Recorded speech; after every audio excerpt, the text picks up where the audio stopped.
جو ہمارے پاس کیبنٹ اچھی نہیں ہے اس وقت جو ہے. عمران خان صاحب بہت اچھے آدمی ہیں لیکن ان کے ساتھ میں جو کیبنٹ ہے وہ اس کو کسی طور پر بھی آئیڈیل نہیں کہا جا سکتا, یا وہ اچھی کیبنٹ نہیں کہا جا سکتا. ہمارے پاس بیوروکریسی جو ہے وہ اچھی ہونی چاہیے, جو کہ پہلے تھی, جو ہاکس کہلاتے تھے ایوب کے زمانے میں. جتنے بھی بیوروکریٹ تھے وہ سارے کے سارے امریکہ ان کو خریدنا چاہتا تھا, وہ نہیں خرید سکے. تو امریکہ کے خود اخبارات یہ کہتے تھے کہ وہاں پر جو ہے 10 ہوئے ہیں پاکستان کے اندر جو ہماری بات نہیں مانتے ہیں. تو اس کے بعد میں کرپشن ہونا چاہیے, جو کہ دیکھیے ایک ملک ریاض ہے جو کہ یہاں پر ایک کنسٹرکشن کا کاروبار کرتا ہے, اس کو 19 ملین پاؤنڈ کی اس کو امریکہ برطانیہ میں اس کی جائیداد ضبط ہوئی ہے, جو کہ 37 ارب روپے کے برابر ہے. لیکن ایک ٹھیکیدار جو ہے جو کہ اسٹیٹ کا کام کرتا ہے وہ اتنا مالدار ہو گیا. لیکن پاکستان جیسا ملک جہاں سے وہ پیسے کماتا ہے, جو لوگوں کے جیبوں میں ڈال کر اتنا بڑا مالدار ملک آدمی بن گیا ہے. لیکن ہمارا ملک غریب ہے اور اب جو وہاں کے لوگ ہیں, جو لوگ لوٹ مار کرتے ہیں, وہ امیر ہیں. تو اس کے علاوہ جو بات یہ ہے کہ ہمیں کوشش یہ کرنی پڑے گی کہ جو ہمارے خلاف ہائبرڈ وار ہے اس کو بھی, جو ہمارے جو تضادات ہیں اس کو بھی ہمیں بیلنس رکھنا ہوگا, ان کو اپنے مضبوطی کے ساتھ میں. پھر تعلیم اور ٹیکنالوجی جو ہے وہ ایک بہت اہم چیز ہے جس پر ہم نے خاص توجہ نہیں دی. آج بھی جو ہے 6% سے زیادہ یا 2% سے زیادہ ہمارا اس میں حصہ نہیں ہوتا ہے ہمارے بجٹ میں تعلیم کے معاملے میں. اور ٹیکنالوجی اور IT کے معاملہ جو ہے جو بہت اہمیت حاصل کر گیا ہے. آپ نے دیکھا انڈیا کے خلاف جو ہے 3 مرتبہ سائبر حملہ کیا, اس کو جو کہ آج تک 26 فروری کو کیا, کہ اس کے تمام 27 کو کیا کہ ہم نے سارے ان کے راڈار جام کر دیے اور پھر ان کے 2 جہاز گرا لیے تھے.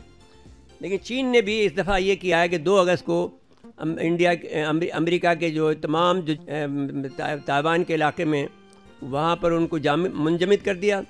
اور یہ بات طے ہو گئی تھی کہ وہ اس وقت اگر وہ نہیں, اگر ایک اور 34 منٹ سیکنڈ تک سے لے کر 37 سیکنڈ تک ان کے سارا نظام منجمد رہا, جو کہ چاہے وہ اس کے بحری بیڑے میں تھا یا جہازوں پہ تھا, اور تو اس لیے پھر امریکہ نے اس کو واپسی کی. اسی طرح سے بحر اسود میں بھی روس نے ایک دفعہ ان کا ایک بحری بیڑے کو منجمد کر دیا تھا. تو یہ IT کا دور ہے, اس میں بھی ہمیں ترقی کرنے کی سخت ضرورت ہے. اور سائبر وار جو ایک بڑی جو لڑی جائے گی, تو آپ کا ایٹمی جو ہے جو وہ بھی خطرے میں پڑ جائے گا, تو اگر ہمارے پاس وہ نظام نہیں ہوا. درخواست گزار ہوں ڈاکٹر محمد علی شیخ صاحب جو کہ وائس چانسلر ہیں سندھ مدرسۃ الاسلام یونیورسٹی کے, اور شکر گزار ہیں تہہ دل سے کہ وہ آئیں اور اپنے خیالات کا اظہار کریں. بسم اللہ الرحمن الرحیم. میرا خیال ہے کہ چونکہ تعلیم کے شعبے سے اور قائد اعظم کی مادر علمی سے تعلق ہے, تو میں تعلیم کے حوالے سے ہی بات کروں گا کہ پاکستان کے جو گزشتہ 7.5 دہائیاں ہیں اس میں تعلیمی میدان میں ہم نے کون سا سفر طے کیا ہے, اور آئندہ کے لیے ہم کیا امیدیں رکھتے ہیں اور کیا ہم فورسی کرتے ہیں. 1947 میں جب پاکستان بنا تو ہمارے پاس اسکولوں کی تعداد بہت کم تھی, اور اس خطے میں جو آج کا پاکستان کہلاتا ہے وہاں صرف 2 یونیورسٹیاں تھیں, ایک یونیورسٹی آف دا پنجاب اور دوسری یونیورسٹی آف سندھ, جو کہ پاکستان بننے سے 4 مہینے پہلے قائم ہوئی تھی اور کراچی میں وہ قائم ہوئی تھی. ان 2 یونیورسٹیوں کے علاوہ ہمارے پاس اسکول تھے, کالجز تھے, لیکن تعداد بہت کم تھی. ان کی کم ہونے کے باوجود ان کا جو خاصہ تھا وہ یہ تھا کہ کوالٹی آف ایجوکیشن بہت بہتر تھی. بہت کم لوگوں کو تعلیم تک رسائی تھی, لیکن جو تعلیم حاصل کر لیتے تھے ان کو ایک انتہائی کنکریٹ قسم کی ایجوکیشن فاؤنڈیشن لائف کے لیے وہ تعلیم دیتی تھی. یونیورسٹی میں جانے والے جو طلباء اور طالبات تھے ان کی تعداد تقریباً نہ ہونے کے برابر تھی, بہت کم, 0.something میں ان کی پرسنٹیج ہوتی تھی. لیکن وہ لوگ جو وہاں سے نکلتے تھے وہ پاکستان کو لیڈ کرنے کی صلاحیتیں رکھتے تھے, اور وہ بڑا ایک مضبوط ہمارے پاس انٹلیکچوئل جو بینک تھا اس کا وہ حصہ بنتے تھے. وقت کے ساتھ ساتھ ہم آگے بڑھتے گئے, اور اس کے بعد پھر تعلیمی درسگاہوں میں اضافہ ہوتا چلا گیا. اسکول بھی نئے بنتے گئے, کالجز بھی نئے بنے, یونیورسٹیاں بھی نئی بنی, اور اگر ہم آج کی بات کریں تو اس وقت ہمارے ملک میں تقریباً 200 سے زیادہ یونیورسٹیاں موجود ہیں. یعنی 2 یونیورسٹیوں سے وہ جو سفر شروع ہوا تھا وہ اب 200 یونیورسٹیوں سے اوپر تک چلا گیا ہے. گویا 100 گنا اضافہ یونیورسٹیز کی تعداد میں ہوا. لیکن جب ہم کوالٹی کی بات کرتے ہیں تو کوالٹی بہت زیادہ ہمارے کنسرنس ہیں, اور اس میں ہمیں یہ محسوس ہوتا ہے کہ جیسے کلاسز سے تعلیم کی جو اسٹریمز ہیں وہ ایک طرح سے ڈیوائیڈ ہو کے رہ گئی ہیں. مثلاً یونیورسٹیوں سے نیچے اگر ہم اسکول ایجوکیشن کے حوالے سے آتے ہیں تو ہمارے پاس 4 الگ الگ اسٹریمز ایجوکیشن کی اس وقت بھی بہہ رہی ہیں. یہ وہ لوگ ہیں جن کا ایک دوسرے کے ساتھ قطعی کوئی ذہنی ہم آہنگی یا ربط نہیں ہے. الگ الگ اسٹریمز ہیں, اور اس کا خمیازہ ہمیں یہ دیکھنا پڑتا ہے کہ جب وہ آ کے زندگی کی دوڑ میں شامل بھی ہوتے ہیں آگے بڑھ کر, تو چونکہ ان کی تعلیم اور تربیت بالکل ڈفرنٹ سانچے میں ہوئی ہوتی ہے, اس لیے وہ سوسائٹی کے اندر کانفلکٹ کا بنتے ہیں, باعث بنتے ہیں. مثلاً جو 4 اسٹریمز جن کی میں بات کر رہا ہوں, ایک اسٹریم ہے جن کو ہم ایلیٹ اسکولز کہتے ہیں, جو آج بھی آپ دیکھتے ہیں کہ ہمارے بڑے بڑے شہروں میں جو چند مہنگے علاقے ہیں وہاں پر ان بچوں کو تعلیم دی جاتی ہے. بہترین جو انٹرنیشنل اسٹینڈرڈز کے مطابق کریکولم بھی وہ پڑھایا جاتا ہے جو کہ مغربی دنیا کے ایڈوانس ترین ممالک میں پڑھایا جاتا ہے. ان کا ریئلٹیز آف لائف جو اس ملک کی ہیں ان سے بہت دور کا رشتہ ہوتا ہے. لیکن ان میں جو اچھی باتیں ہیں کہ ان کو آبجیکٹو تھنکنگ سمجھائی جاتی ہے, ان کو پریکٹس کروائی جاتی ہے, ان کو سوچنے اور سمجھنے کی جو صلاحیتیں ہیں ان کو پروان چڑھانے میں مدد کی جاتی ہے. تو ایک ہمارا اسٹریم وہ ہے جس میں پاکستان کی بہت ہی کم پاپولیشن, اگر میں آج کے اخبار کا حوالہ دوں تو آج میں نے پڑھا کہ اے لیولز میں اور او لیولز میں اس دفعہ پاکستان کے کوئی 95,000 کے قریب اسٹوڈنٹس نے پارٹیسپیٹ کیا. تو اتنا بڑا ملک, اس میں 95,000 کوئی بہت بڑی تعداد نہیں ہے.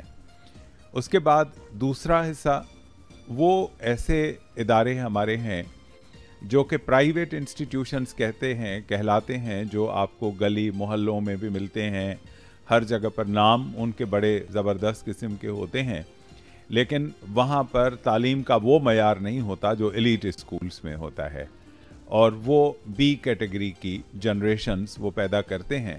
اور وہیں پر جو لوگ ہیں ان کا سب سے زیادہ جو ہوتا ہے فوکس وہ یہ کہ انگریزی کسی بھی طرح سے بہتر انداز میں بولنے کے قابل ہو جائیں, سوچنے سمجھنے کی صلاحیتیں اور تمام باقی چیزیں ان کے لیے ثانوی حیثیت رکھتے ہیں. تیسری اسٹریم ہمارا سرکاری اسکول ہے, گورنمنٹ اسکول. وہ گورنمنٹ اسکول جن کے پاس یہ دونوں جو اسٹریمز ہیں ان میں جانے کے مواقع نہیں ہوتے, اتنی فائنینشیل ان کے پاس انڈیپینڈنس نہیں ہوتی, تو وہ پھر تیسری اسٹریم میں جاتے ہیں جس کو گورنمنٹ اسکول کہتے ہیں, جہاں فی نہیں ہے اور کتابیں بھی بعض اوقات مفت میں ٹیکسٹ بک بورڈ کی طرف سے تقسیم ہوتی ہیں. لیکن بدقسمتی سے ان میں سے اکثر اسکولوں میں تعلیم بھی نہیں ہے. اب جب اس حالت میں آج ہم موجود ہوں تو اس صورت میں اب مستقبل کیا ہے پاکستان کی تعلیم کا؟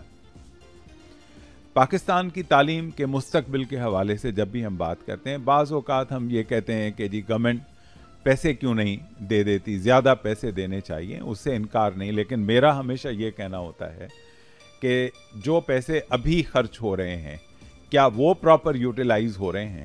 سب سے بڑا سوال یہ ہے. آپ یونیورسٹیز پہ جتنا خرچہ کرتے ہیں, کیا یونیورسٹیز آج آپ کو اس کا نعم البدل دے پا رہی ہیں؟ تو سب سے پہلے آپ کو اپنے سسٹم کو بہتر کرنا ہوگا. میں درخواست گزار ہوں پروفیسر ڈاکٹر تنویر خالد صاحبہ سے کہ اپنے خیالات کا اظہار کریں. بہت شکریہ نصرت صاحب. میرا جو the subtopic which was given to me is political achievements of Pakistan and challenges for the country. So I would like to share my views on the subject. The topic is political achievements and challenges. So we must keep in mind that Pakistan has always faced challenges, but it has come out with achievements which have been pronounced right from the very beginning. From the Pakistan movement, there were challenges faced by the Muslim community. Those challenges were of a different nature. They were promises kept and deliberately broken by the British colonial power. They were siding and pursuing their own independent objectives by the Congress, which began with the cooperation with the Muslims, but then finally required liberty and freedom for India with Hindu hegemony. So this was also there, and again the struggle was very hard and difficult in acquiring rights of expression and independence by those members or people of the community. But we had a very fearless, unquestioned integrity of our leaders, the most important Quaid-e-Azam Muhammad Ali Jinnah and his companions, who took us through, and the best achievement we could ever think of was creating Pakistan. So political achievements are there. The second, even after the country was made, the challenges were many, but they were overcome by farsightedness and national will. Pakistan was given a constitution in the beginning. Then there were the problem of resettlement of refugees, which was done. Again, there was an economic crisis, which was overcome. Pakistan had to face a war with India, a neighbor which was powerful, which was big, and which never accepted the creation of Pakistan. And at the same time, we signed the Indus Waters Treaty. Before that, we had to buy water from India. Now the treaty was signed, and the case of Kashmir, when the boundaries were created, that was taken to the Security Council.